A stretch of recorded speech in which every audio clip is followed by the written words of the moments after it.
bahwa sholat itu merupakan salah satu cara kita dengan ridho Allah untuk dapat menghapus dan menyebabkan terampuninya dosa. Bahkan dengan wudhu saja sebelum sholat itu sudah ada pengampunan dari Allah Subhanahu wa Ta'ala. Mengapa ini ditulis pertama? Karena memang dosa kita setiap waktu ada kemungkinan kita lakukan dari anggota tubuh kita, dari pikiran kita, dari ucapan kita, itu berpotensi banyak melakukan dosa. Karena memang Allah sandingkan fa'alhamaha fujuraha wa taqwaha. Allah sandingkan antara ketaatan dengan keingkaran, fujur, kedurhakaan dengan ketaatan itu disandingkan oleh Allah sebagai potensi yang ada pada manusia. Sehingga sholat dengan wudhunya itu juga akan menjadi salah satu penyebab terampuninya dosa kita.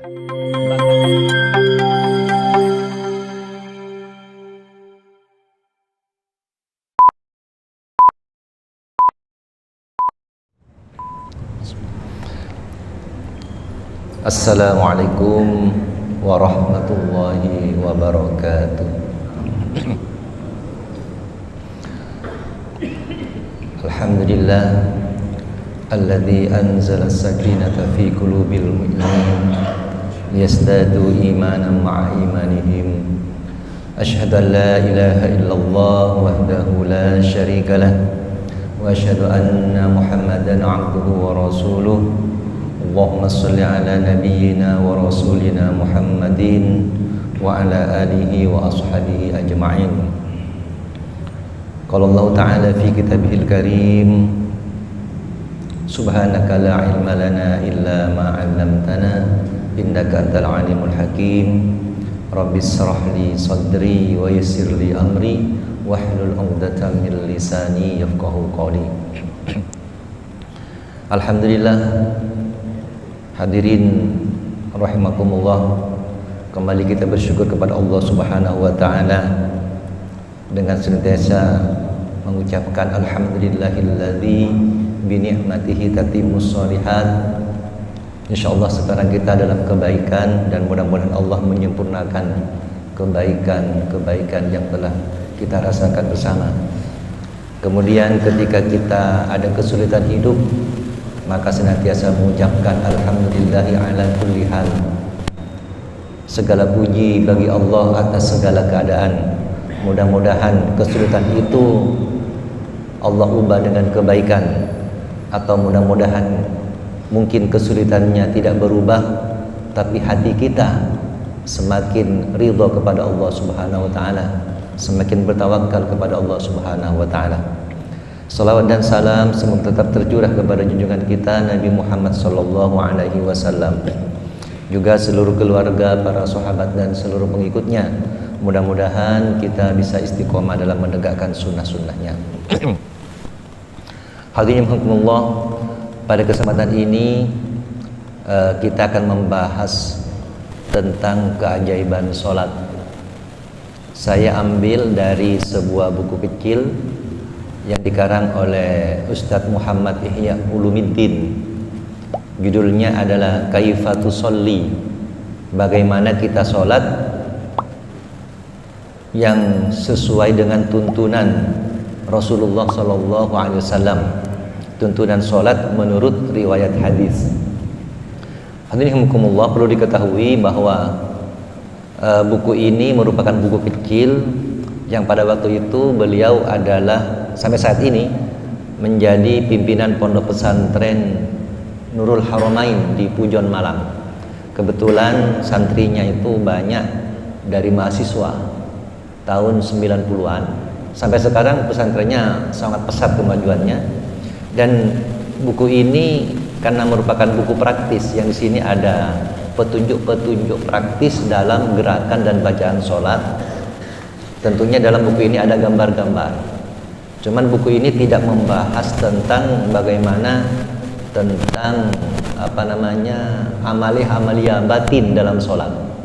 Jadi tidak membahas tentang khusyuk, tidak membahas tentang ridho, ikhlas dan semacamnya. Hanya membahas tentang bagaimana tuntunan bacaan dan gerakan dalam sholat. Mengapa demikian? Karena gerakan dan bacaan dalam sholat itu sangat menentukan kualitas sholat kita. Tentunya dilengkapi dengan ibadah hati kita. Kebetulan dalam buku ini tidak banyak hadis-hadis yang dituliskan, karena buku praktis, buku petunjuk untuk praktek. Cuman hadis-hadisnya itu dituliskan dari catatan kaki. Jadi banyak catatan kakinya. Cuma di sini disebutkan ada 30 rujukan kitab. 30 rujukan kitab-kitab dari para ulama salaf, dan mungkin juga ulama-ulama mutaakhir, yang tentunya semakin meyakinkan dalil-dalil yang disampaikan dalam hadis ini, dalam hadis-hadisnya. Cuman dalam edisi terbaru, mungkin cetakan yang terbaru sudah dilengkapi dengan hadis-hadisnya sehingga lebih tebal lagi. Mungkin bisa di browsing, mungkin ada yang menjual. Hadirin rahimakumullah, mengapa saya sampaikan hal ini? Karena sholat ini merupakan ibadah rutin kita yang terus setiap waktu perlu kita tingkatkan kualitasnya. Mengapa? Sebab yang pertama kali dihisab, awwalu ma yuhasabu minal abdi yaumal qiyamah as-shalah. Artinya bahwa perjuangan kita yang paling utama setelah keimanan adalah memperbaiki sholat dalam amalia harian kita. Karena sholat ini menjadi panduan selamatnya kita di dunia dan di akhirat. Di dunia, orang yang menjaga sholat akan diberikan ketenangan oleh Allah Subhanahu wa Ta'ala. Bukankah orang-orang kafir itu mencari ketenangan dengan biaya yang besar, tempat yang sangat jauh mencari ketenangan, tidur-tiduran di pinggir pantai dan semacamnya, mencari ketenangan. Sementara kita, ketenangan itu telah bersama kita, yaitu sholat 5 waktu ditambah dengan sholat-sholat nawafil, sholat-sholat sunnah yang lain.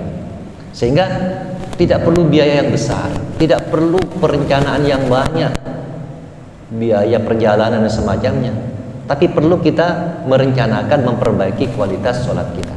Tentunya yang pertama kualitas ilmu kita, bagaimana kaifa tusolli, bagaimana kita itu sholat. Dan ini bukan hanya untuk kita, karena kita mempunyai generasi yang akan melanjutkan amal-amal kita. Maka juga untuk anak-anak kita, untuk keluarga kita, yang kita wariskan kepada mereka kebaikan-kebaikan, dan itulah sebaik-baik warisan. Hadirin rahimakumullah, saya tidak akan membahas semuanya, tapi saya akan membahas di antara keutamaan-keutamaannya, yang mungkin keutamaan itu yang akan semakin memperkuat kualitas sholat kita ketika kita mengetahui, menyadari keutamaan-keutamaan yang ada pada sholat. Dalam buku ini ada sekitar 22 keutamaan yang dituliskan oleh beliau, Ustadz Ihya Ulumuddin. Nama beliau mirip dengan kitab Ihya Ulumuddin. Di antaranya yang pertama adalah sholat itu dapat menghapus dan menyebabkan terampuninya dosa. Kita sudah paham dalam hadis Bukhari Muslim sudah ada bahwa sholat itu merupakan salah satu cara kita dengan ridho Allah untuk dapat menghapus dan menyebabkan terampuninya dosa. Bahkan dengan wudhu saja sebelum sholat itu sudah ada pengampunan dari Allah Subhanahu wa Ta'ala. Mengapa ini ditulis pertama? Karena memang dosa kita setiap waktu ada kemungkinan kita lakukan dari anggota tubuh kita, dari pikiran kita, dari ucapan kita, itu berpotensi banyak melakukan dosa. Karena memang Allah sandingkan fa'alhamaha fujuraha wa taqwaha. Allah sandingkan antara ketaatan dengan keingkaran, fujur, kedurhakaan dengan ketaatan itu disandingkan oleh Allah sebagai potensi yang ada pada manusia. Sehingga sholat dengan wudhunya itu juga akan menjadi salah satu penyebab terampuninya dosa kita. Bahkan waktu antara sholat dengan sholat itu juga menjadi sebab terampuninya dosa kita. Waktu antara Jumat dengan Jumat juga menjadi faktor-faktor terampuninya dosa kita. Ramadan dengan Ramadan, jadi ada waktu saat-saat tertentu dalam satu hari pengampunan dosa, ada pekanan, ada tahunan, itu waktu-waktu pengampunan dosa. Dari banyaknya potensi dosa, sebagaimana ketika malaikat Jibril oleh Allah disuruh melihat neraka ketika awal penciptaannya, maka kemudian malaikat Jibril mengatakan, ya Allah, tidak ada satupun dari hambamu yang akan mampu menghadapi beratnya sisa neraka. Dari beratnya sisa neraka. Kemudian neraka itu dihiasi dengan kenikmatan-kenikmatan dunia oleh Allah. Kesenangan-kesenangan syahwat. Maka malaikat Jibril lebih memperdalam pernyataannya, ya Allah, aku khawatir tak seorang pun dari manusia itu lolos dari neraka. Aku khawatir tak seorang pun tidak masuk neraka. Artinya aku khawatir semuanya masuk neraka. Gara-gara hiasan-hiasan neraka itu menjadi penghias dunia dalam kehidupan kita. Kita perhatikan sekarang betapa manusia berbiaya, berusaha berjuang dalam kemaksiatan, membiayai misalnya, maaf, konser. Alhamdulillah di Sumeneb katanya nggak jadi konsernya apa itu. Alhamdulillah. Itu kan sebenarnya langkah-langkah menuju kemaksiatan yang di situ ada minuman keras, ada pertengkaran dan semacamnya. Jadi kemaksiatan itu betul-betul luar biasa jenis dan dampak-dampaknya. Maka malaikat Jibril sampai khawatir tak seorang pun manusia itu lolos dari api neraka, dari beratnya hiasan-hiasan neraka yang disandingkan dengan kehidupan dunia kita. Makanya kemudian Allah memberikan saringan-saringan kepada kita. Karena potensi dosa yang banyak, maka setiap hari ada pengampunan dosa dari sholat kita. Ini masih belum kepada amal yang lain, belum kepada sedekah, belum kepada puasa, belum kepada haji, zakat, belum. Hanya dalam urusan sholat itu banyak tahapan-tahapan penyaringan dosa oleh Allah Subhanahu Wa Taala. Demikian sayangnya Allah kepada kita sekalian. Makanya sholat itu menjadi sarana termudah, tercepat, yang paling sering Allah berikan pada kita untuk terampuninya dosa-dosa kita. Selain doa-doa juga yang kita panjatkan kepada Allah Subhanahu Wa Taala. Kemudian hadirin sekalian, keutamaan yang kedua adalah Allah akan meninggikan derajat orang-orang yang menegakkan sholat. Ini dalam hadis riwayat Muslim dijelaskan. Jadi derajat-derajat itu kemuliaan-kemuliaan yang Allah berikan kepada kita sekalian. Allah juga memberikan kemuliaan derajat yang tinggi juga kepada hal-hal yang lain. Misalnya kepada orang yang berilmu. Yarfa'allahu alladhina amanu minkum walladzina utul ilma darajat. Orang yang berilmu itu ditinggikan derajatnya oleh Allah, diberikan kemuliaan di dunia dan di akhirat. Disandingkan ilmu dengan sholat. Bahkan orang yang masuk ke pasar saja dengan doa La ilaha illallah wahdahu la syarikalah lahul mulku wa lahul hamdu yuhyi wa yumitu wa huwa hayyun la yamutu biyadikal khair wa huwa ala kulli syai'in qadir. Ini juga zikir masuk pasar. Di situ disebutkan ada 4 keutamaan. Yang pertama, diberi beribu-ribu kebaikan. Ini masuk pasar saja. Jadi betapa Allah itu begitu banyak cara memberikan kemudahan pada kita, diberi beribu-ribu kebaikan, dihapus beribu-ribu keburukan dengan masuk pasar. Yang ketiga, diangkat beribu-ribu derajat. Nah ini, diangkat beribu-ribu derajat, kemuliaan oleh Allah. Tentunya ukurannya itu di atas kemuliaan dari manusia. Sedangkan kita saja diberi posisi jabatan sedikit saja sudah merasa mulia. Bahkan kita disalami Pak Bupati, sudah terangkat kemuliaan kita. Disalami presiden apalagi, dipanggil ke istana mendapatkan hadiah ketika kemerdekaan itu terangkat kemuliaan kita di dunia saja. Apalagi Allah Subhanahu Wa Taala yang memuliakan kita dengan solat-solat kita. Makanya dengan kita solat dengan baik, itu akan mengangkat derajat kemuliaan kita di hadapan manusia dan juga di hadapan Allah Subhanahu Wa Taala. Bahkan mungkin juga di hadapan para binatang. Bisa jadi binatang tidak jadi mengganggu kita gara-gara kita menjaga solat. Karena memang ada orang-orang alim yang Allah berikan karomah kepada mereka, yang sudah siap mau diterkam oleh harimau, nggak jadi harimaunya karena kemuliaan orang ini ketika menjaga Allah Subhanahu Wa Taala, salah satunya dengan menjaga sholat. Maka mungkin kita yang sehari-hari tanpa disadari sering terancam, tanpa disadari terselamatkan kita dari binatang buas, dari kecelakaan di jalan dan semacamnya. Mungkin salah satunya kita menjaga sholat, sehingga tanpa disadari Allah selamatkan kita, Allah tinggikan derajat kita. Kemudian yang ketiga, Sholat ini dapat merupakan sebaik-baik aturan yang disyariatkan.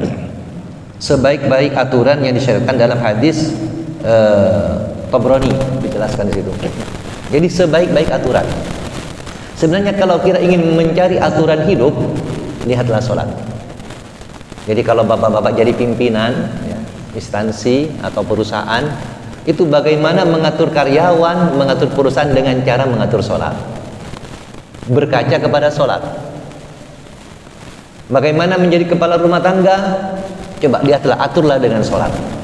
Karena sholat ini sebaik-baik aturan yang bisa kita wujudkan, yang bisa kita kopikan dalam aturan-aturan kehidupan kita. Bagaimana bertetangga, bagaimana menjadi suami, bagaimana menjadi anak, semuanya itu bisa berkaca pada aturan dalam sholat. Yang pertama, sholat itu ada waktunya. Jelas waktunya, jangan ditukar-tukar. Hidup juga begitu, bekerja ada waktunya. Orang yang biasa menjaga sholat dengan baik, dengan kesadaran, insya Allah menjaga waktu-waktu bekerja juga begitu. Dia tidak akan biasa telat dalam bekerja. Seorang murid tidak akan mudah telat. Murid yang senantiasa telat sekolah, salah satunya dia tidak menjaga sholat subuh, salah satu masalahnya. Jadi ternyata dengan menjaga sholat itu membuat hidup lebih teratur. Dampak-dampaknya itu kepada seluruh aktivitas hidup kita itu akan terpengaruh baik, positif. Ini karena sebaik-baik aturan.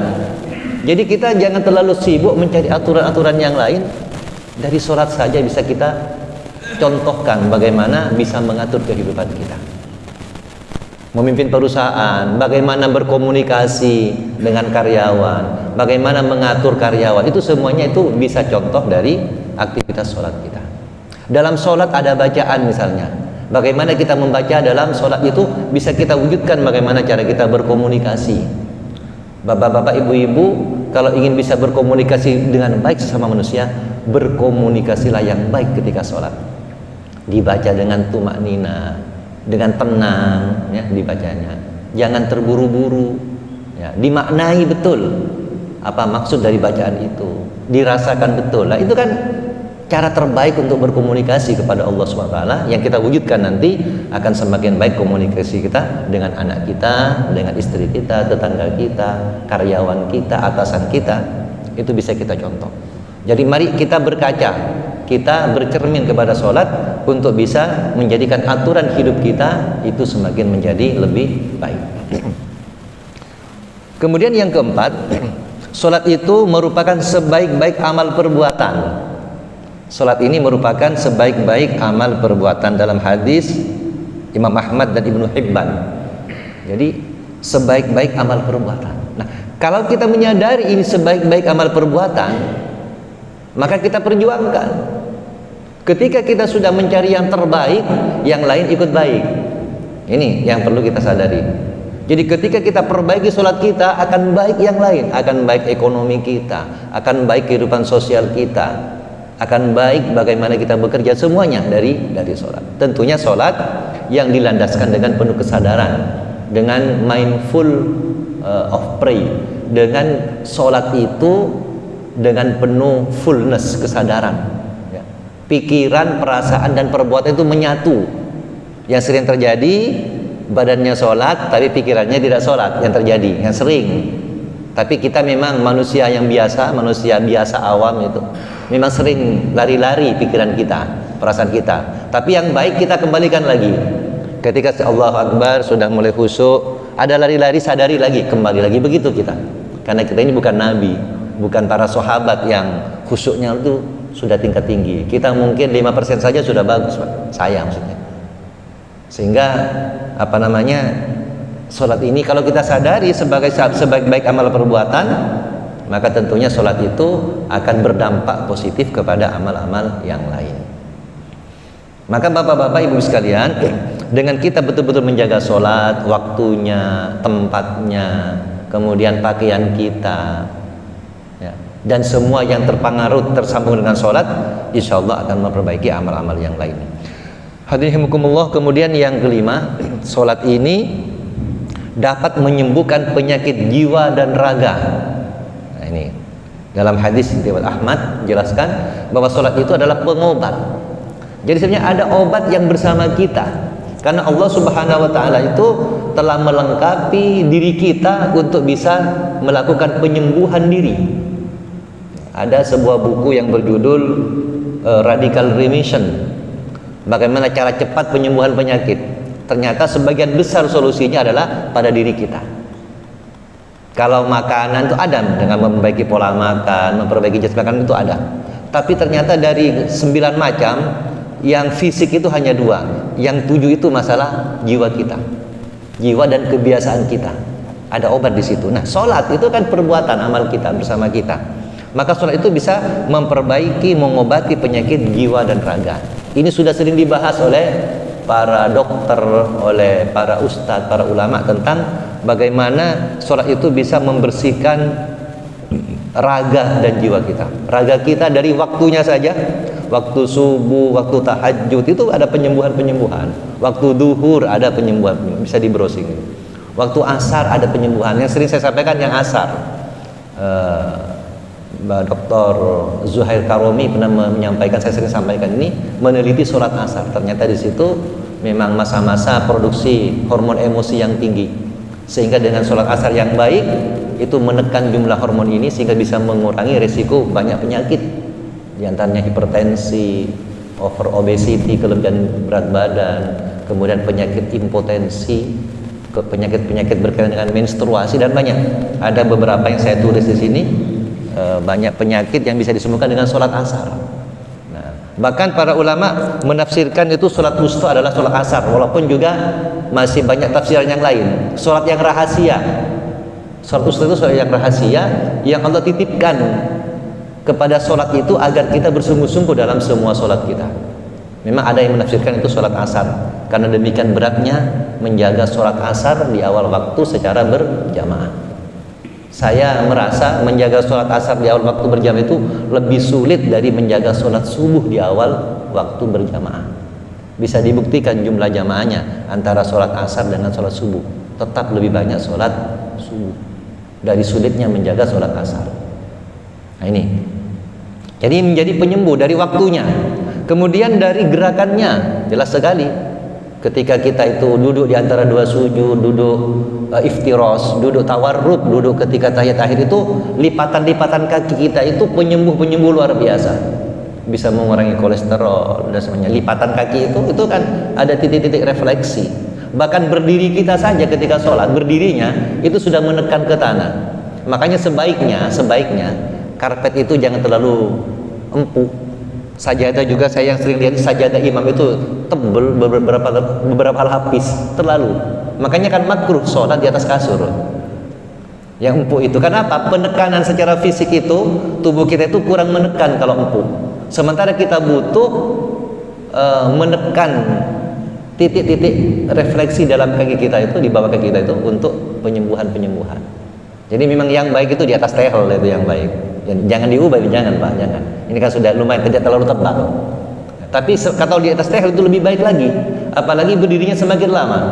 Makanya Rasulullah itu sangat lama berdiri ketika sholat sunnah. Itu proses penyembuhan luar biasa, dan beliau katanya tidak sakit, hanya menjelang akhir hayat yang beliau sempat sakit. Karena memang sudah dilakukan penyembuhan rutin setiap waktu. Itu dari berdiri, dari takbiratul ihram. Ini proses yang luar biasa ya kepada paru-paru kita. Ruku luar biasa itu kepada tulang belakang kita. Tulang belakang itu kan tiang kita, tiang penyangga kita. Ketika tulang belakang sehat, mungkin insya Allah bisa mengobati, menghindari dari saraf terjepit dan semacamnya dengan ruku yang sempurna, yang kalau diisi air itu, gelas di atas punggung itu tidak tumpah. Nah, itu tergantung kebiasaan itu, bagaimana kita meluruskan. Nah, kalau ruku itu, mohon maaf, banyak orang keliru ketika ruku posisi tangannya agak nekuk, itu keliru. Harus maksimal lurus tangan itu, menekan lutut. Jangan di bawah, banyak jamaah di bawah lutut itu pegangannya, di bawah lutut, terlalu merunduk, tidak bagus. Atau di atas lutut juga tidak bagus. Ada yang di lutut tapi lengannya menekuk, itu juga tidak bagus, karena tidak maksimal posisi punggung itu. Yang betul itu menekan lutut, pegang lutut, dan lurus lengannya itu, lurus. Sehingga posisi betul-betul lurus punggung kita. Bisa kita perhatikan, saya sering melihat juga di beberapa masjid itu begitu. Ada yang kelebihan ke bawah, pegangnya di bawah lutut, Kalau orang-orang tua mungkin sakit, kalau sakit itu sudah udur, kalau sakit punggung dan semacamnya. Tapi kalau dalam kondisi normal itu yang lurus itu lengan kita, jangan nekuk. Dan posisi tangan itu jangan di bawah atau di atas lutut. Itu posisi rukuk yang sempurna. Itu luar biasa penyembuhannya kepada diri kita. Apalagi sujud juga. Sujud yang maksimal itu antara betis dengan paha itu diperkirakan 45 derajat. Antara betis dan paha 45 derajat. Di sini ada dicontohkan, ada gambarnya juga bagaimana posisi sujud yang benar. Ada gambarnya juga. Nah, seperti ini misalnya tidak kelihatan. Nah, ini posisi yang benar. Artinya ini posisi antara paha dan betis itu 45 derajat. Itu juga akan mempengaruhi kesehatan pada punggung kita. Bahkan ada yang menjelaskan bahwa ada satu tempat di otak kita itu yang tidak kemasukan darah. Baru darah bisa masuk ketika sujud. Nah, orang-orang kafir itu tidak ada mungkin ibadah sujud bagi mereka. Nah, tapi kita yang muslimin ada. Bahkan bisa jadi dari sujud ini banyak orang masuk Islam ketika diteliti. Bagaimana luar biasanya gerakan-gerakan sholat kita. Itu dari gerakan saja. Dari bacaan juga termasuk bacaan. Apalagi kehusyukannya, mindfulness-nya. Apalagi keikhlasannya, tambah luar biasa lagi. Jadi ibadah yang luar biasa. Sebaik-baik aturan, sebaik-baik syariat. Bapak Ibu sekalian, itu mungkin sementara yang dapat kita sampaikan. 5 hal masih.